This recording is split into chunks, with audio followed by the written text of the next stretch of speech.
How y'all doing? My name is Angelo Gardner, founder and president of Brothers Like Me. And I'm here with one of my board members, my vice president, Sean Chambers. Good to be here. So we're going to have a conversation. And first I want to ask you, what made you want to come aboard? You know, first it was the presentation that you made to the My Brother's Keeper group at Enon. And I just saw how professional you were, how organized you were, and honestly, how much you made me think and how much you made the other brothers who were involved in that workshop think. The other thing is, I'm an educator, and I really think that the way you present material is easy to grasp, and the way that you gave people information they actually could apply and use made me think that you're a good educator. I think if you're teaching people about anger management, you're going to be an effective teacher. I can see that you have the tools to be an effective teacher, and that impressed me. So I kind of wanted to just get to know you, peer-to-peer, colleague-to-colleague, about how you go about preparing to teach. But on a personal level, the last thing is, I know in my own family in Virginia and in the community I'm from in Virginia, domestic violence is something that people have had to confront over the years, and interpersonal violence, whether it's friends fighting friends or family members fighting family members, is an issue that didn't start yesterday. It's been with us for decades and centuries even. And when you had a program to specifically address it, I said, I gotta get involved. And honestly, because you're going to the source of the problem, meaning a lot of cases it's men who are being aggressive toward women, that was different. That's different from saying women have got to fix things, women have got to come up with the solutions. You went to men and said, you got to be part of the solution. It'll help you, and that'll help the whole community. That's good stuff, man. I appreciate it. It's true. Yeah, man. And since you've been aboard, man, it's been a blessing because you helped me elevate and take it to a whole nother level. You know, just your professionalism and what you do, Thanks. and, you know, your grammar, your speech and everything. So definitely. But you know, I really also think that what you do in terms of bringing the acting and the drama to the program is what makes the program special.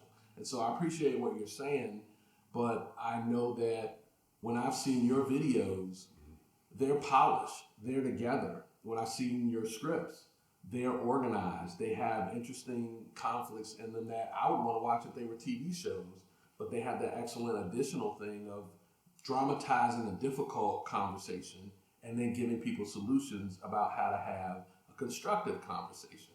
And so I appreciate what you're saying about my speech, but you're doing the writing and you're doing some excellent speaking as well on the camera with your drama exercise. Thanks, man. I appreciate that. You know, I just wanted, you know, brothers like me to be unique in his own way. So, you know, growing up, I always wanted to be an actor. I always wanted to be a writer.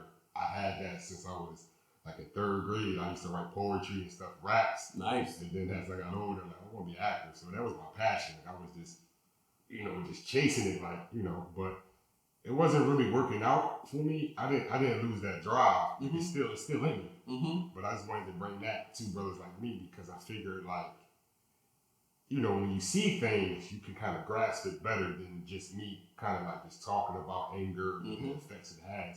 So you actually like see it, like visualize it. It's like, oh, okay, that makes sense. Like I do deal with that. Yes. I talk about stories that happen, you know, growing up and, you know, stuff we deal with in our community. So, yeah. And I feel as though it's not another program out there that's like that, you know. I don't think so. In terms of how you learned to write drama and do the acting, where's your training come from? And in terms of your skills, in terms of giving tips on anger management, where's that training come from? Well, I went to Delaware Community College. I have an actual degree in theater communication. They always said that I had like an ear for how people speak because when I went to Bach, you know, high school in South Philly, we had a program, and I wish they had it like through the whole school year, but they brought it to like in our last year, 12th grade. It was called the Young Philadelphia Playwrights, and they would bring like other actors to the school, and we would have to write our plays, and they have to perform them. So I had wrote out a few plays, and everybody liked them. They was like, oh, you got a good ear for how people speak. So I just kind of, I just, took that with me, and I brought that, into school with me. Now, as far as my education on anger management and domestic violence, I got certified through the National Anger Management Association. Just going through my struggle, me dealing with anger and domestic violence, being on both sides, being a victim and being an abuser, and then like going through the programs. I mean, they was all right, but I just wanted to take it a step further. I just wanted to really like educate myself so I could really understand it and like just help people, because I didn't want like other brothers to kind of go through this when they don't have to, because it's not talked about. It's kind of like, you see it in your household growing up. It's like, all right, mom and dad fighting again, we go to our rooms or whatever. But it's never like, hey, you don't do that to your mom, or hey, you don't hit, like, it's kind of like just swept under the rug. It's like, this is what goes on in this house, stays in this house. So it's like, we kind of got to get out that mentality and just talk about it, because it transferred from that household to your household. Yes. And it's just like, it's learned behavior. That's right. So, I just wanted to be out there and help people, and, so they don't have to go through that. And it's like, for me, it was embarrassing. Because on the outside, I'm a nice guy, likable, laid back, but, when I get into these relationships and the emotions get involved, and I don't know how to deal with them, it's like the bad side come out. And it's like, I didn't want that. And one of the things that I've heard you say is that a man has to hold himself accountable. A man has to push himself. A man has to be responsible in order for him to heal and grow.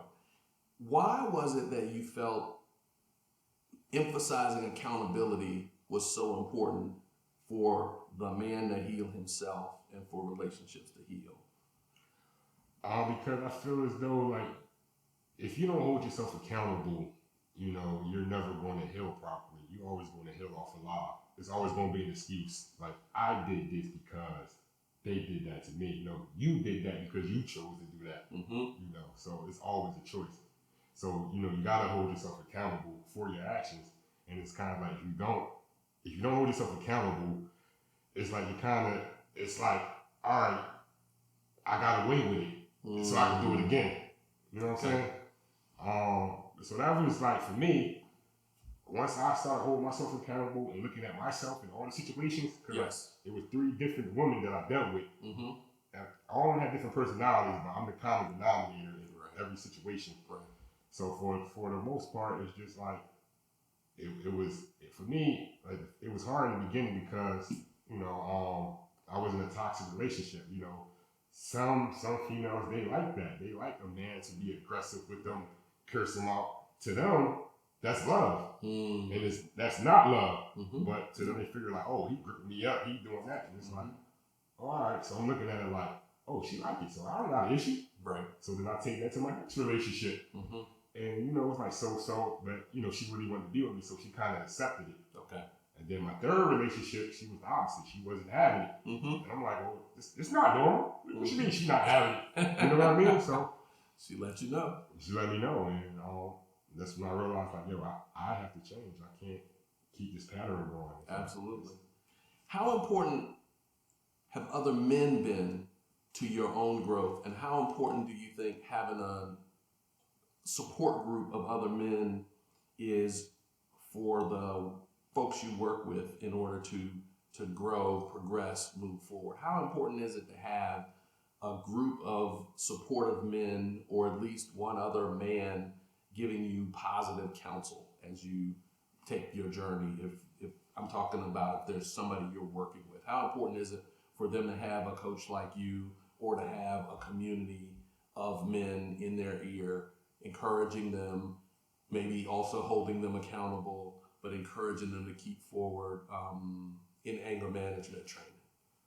I mean, that's a good question, and it's a great question. It's really important because, they develop that trust with you. If I'm sharing my story and I say, hey, brother, I've been there. I've been in your shoes. I understand what you're going through. So it's like that trust, like they don't feel like they got to lie to me.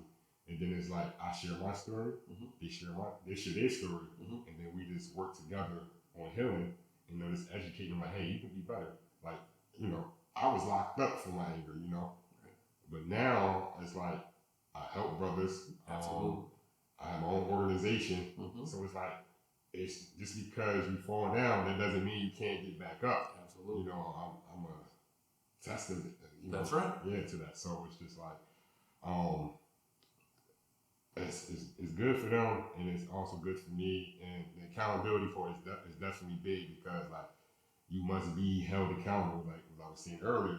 Because if you're not, you're just going to continue that same pattern. So when you think of people who have been helped by you making a decision to decide not to be aggressive, who comes to mind as a success story who you've helped? I have a few people. I think like the latest I can speak to is one person, you know, I was helping out, and his son was being bullied. Okay. And, you know, as a parent, as a father, it's our job, it's our duty to protect our kids. But he wanted to go up there and wreak havoc. And I was like, I did talk about the ledge, like, bro, if you go up there and do that, okay, you might feel good in that moment, but the consequence it is, let's look at all the consequences. You go to jail, you can't protect your kids no more. Not at all. 2, somebody might retaliate, and either you might get hurt or your kid might get hurt even more. So it's like, you gotta think smart. We gotta do things the right way. You know, we can't go up there smoking guns, ready to blaze everything. And he responded positively. He responded positively. He took my advice, and you know, he went to the authorities. He talked to the school. Actually had a conversation with the other parent, and you know, and he was able to resolve stuff. You know, and the person who bullied his kid was held accountable too. Okay. So I think that's fantastic, and that's a concrete example of somebody listening to your tips about anger management and then de-escalating their anger, de-escalating the situation. In terms of couples, I've seen your videos where you had couples dramatize having a difficult conversation, and then they get tips and you actually have them dramatize having a constructive conversation. Can you just tell us a little bit about either that particular video or videos like that you've made?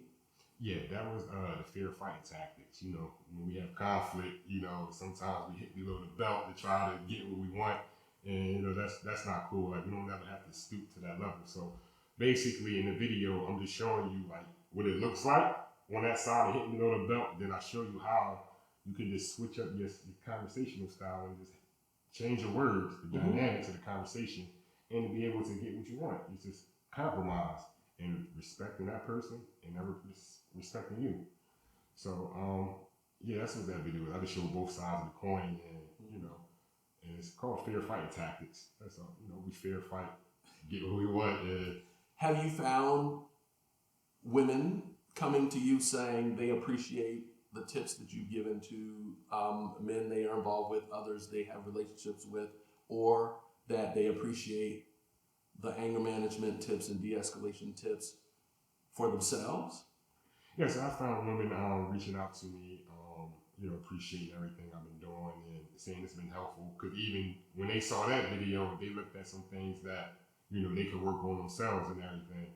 But yeah, it's definitely needed, because, you know, it's our job to protect our women, you know. And it's just like, I just want everybody to work together, you know, as a group. Like, you know, I don't want this man versus woman debates and all that stuff going on. It's like, no, we here to support and love each other. Right? You know, that's what it's about. So.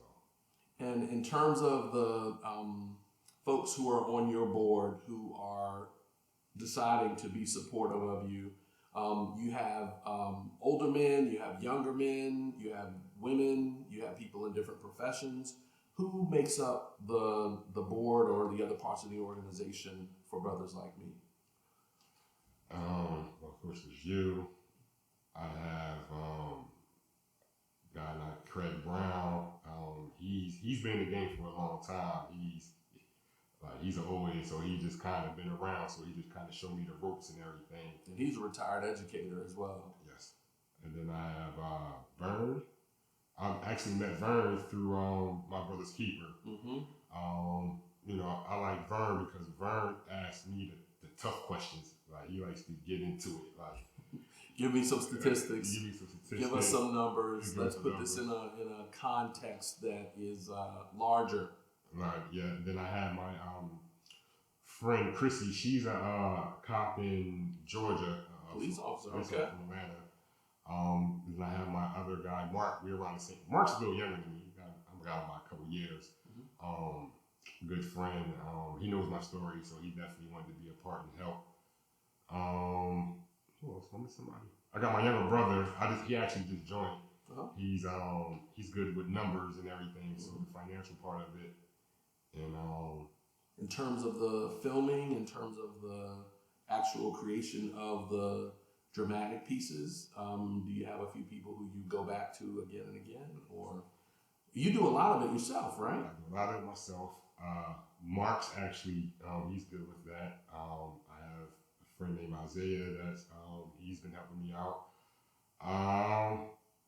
And I do it myself. Sometimes I use my kids. I get them involved. Make them work, and they like it. Actually holding the camera, writing scripts. What No, they just hold the camera. If they write scripts, they gonna be talking about rap songs. And my daughter probably talking about Pepper Pig or something. So no, they just hold the camera and stuff for me. But it's great that you're involved the way that you are with your kids. It's great that you're the dad that you are, and I think that for Brothers Like Me is an excellent organization because you are living what you see as being positive for yourself and what you think would inspire another brother to aspire to. I think you're putting your money where your mouth is. I think you are living the training that you've learned. And coming back to why am I connected to the organization, it's because of you. Every time I've asked you to tell me a little bit more about the organization, you tell me more. Anytime I've suggested going after a grant, you come back with a page worth of descriptions of programs that we could get the grant to pay for. And that sort of motivation, knowing that you've got kids, knowing that you've got a day job, and knowing that you do some things just voluntarily, makes me know how committed you are and makes me want to support it. And again, I know about the reality of our communities today. You can't watch the news without hearing about violence among young men, and unfortunately, in this pandemic period, the amount of domestic violence increased. What are your thoughts on how your program can help deal with the problems the community is facing today and the city is facing today? For the program, I believe that it just brings more awareness because, we're going through like a time that we're not used to with dealing with COVID and everything and having to quarantine. So it's like more frustration because you're not used to it. And one thing about quarantine, your anger's not going to quarantine. It's not going to social distance. So, you gotta learn how to deal with it and communicate it in a healthy way. So like my organization gives you the tools for that. Whether, I'm talking to you one-on-one or I'm creating videos, I'm doing free virtual workshops for people. So I'm just doing my part. I'm just out there. I'm out in the battlefield, That's right. I'm not talking about it. So any way that I can help, I'm doing it, and once we figure out this whole thing about COVID and how we want to move forward, I'm just doing virtual, but once we move forward, I'll be back in the streets and, doing in-person workshops, doing both. What do you want to say to men of color specifically about the importance of confronting anger management and confronting domestic violence as a big issue? I want to say that, first of all, as a man, you got to understand your reality and who you are as a person.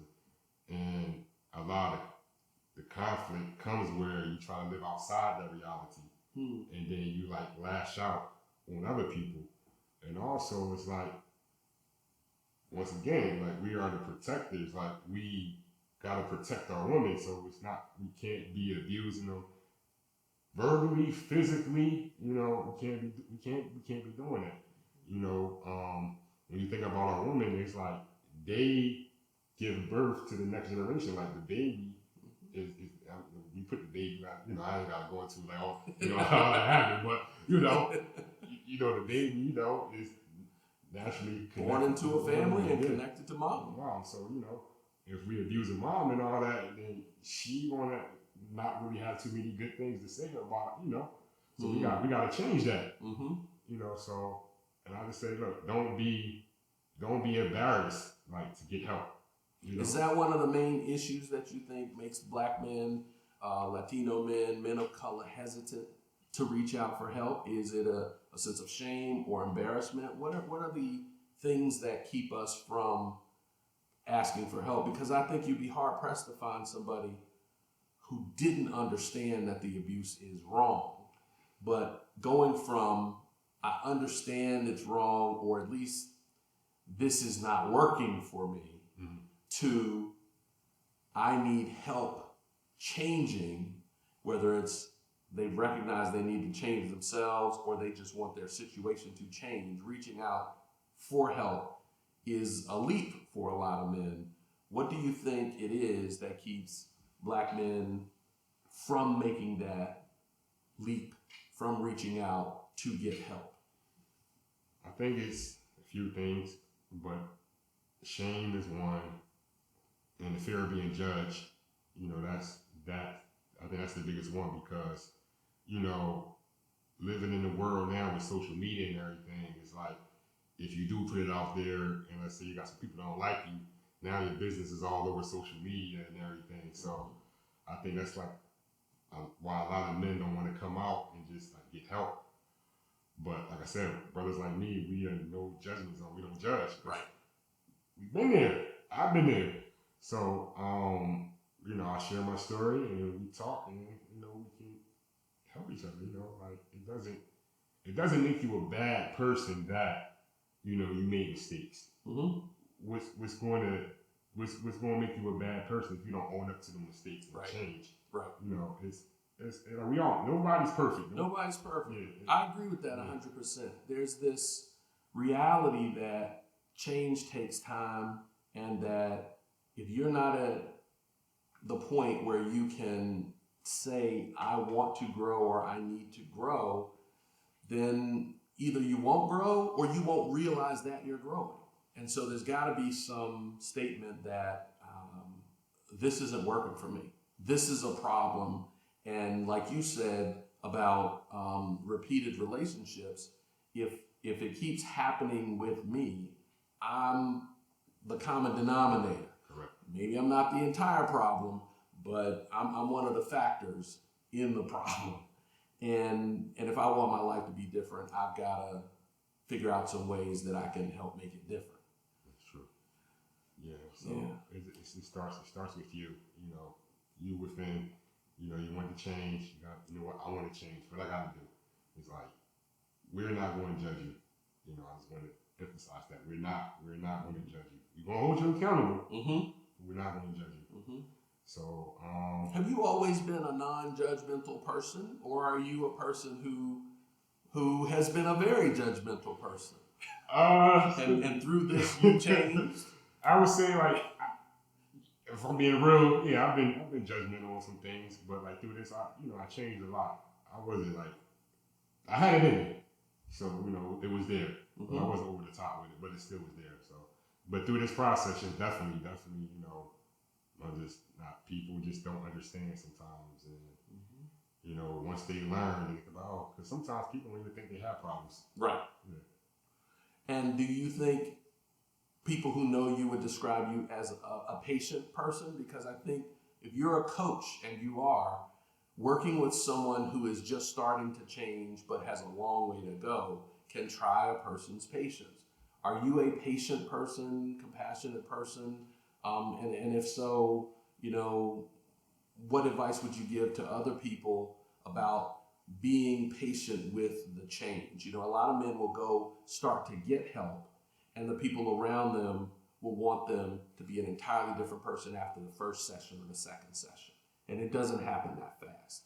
So what would you say about how you're patient with people, and how people around somebody who is getting help might need to show patience too.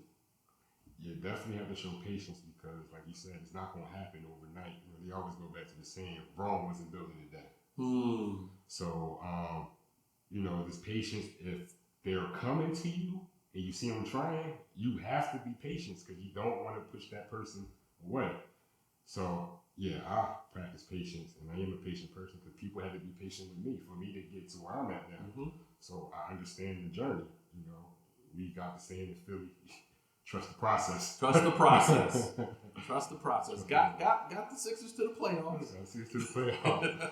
But not to get off topic, but right. Yeah, just I would say just be patient. If they coming to you, just and if you feel that you can't handle it, you have your go-to person you talk to. Your old head or your mentor. That's right. And it's just like we just got to be better for the generation that's coming. We got to do our part, man. And, we can't change the entire world at one time, but we could change the parts that where we at. So. We just got to be better, and I think that's what life is about, just making it better for the next generation, and the next generation, and after that, and after that, and after that, just keep going. Right. And we got Frederick Douglass, Martin Luther King, Malcolm X, and W.E.B. Du Bois around us to remind us that they've passed a legacy down that we can inherit and that we can do some positive things with. Correct. And if you look at the life of Malcolm X, you see how he got locked up, Detroit Red, right? And then he came out and did his thing, man. That's right. And that was one of the stories that helped me, like Malcolm X. Is that right? Yeah. I look up to Malcolm X, man. He's a great dude. Yeah. Good stuff. Yeah. So I mean, well, I learn a lot every time I talk with you. Whether it's just being inspired by your passion or specifically about the skills that you're teaching. So I hope you keep doing the work, and I hope you keep asking me to act because I want to keep doing it. It was fun. I enjoyed being in the video that you wrote the script for, and so I'm glad to help in the different ways that you need help. Definitely, man. I appreciate having you on my board, and if anybody's watching this interview, if you're interested, because I am looking for more people to join the board, you can reach out to brotherslikeme.org, send me a message, and you can go from there. But looking for all the help we can get, to get the message to all the communities, just one community at a time. So that's it. That's all I got for you. Thanks.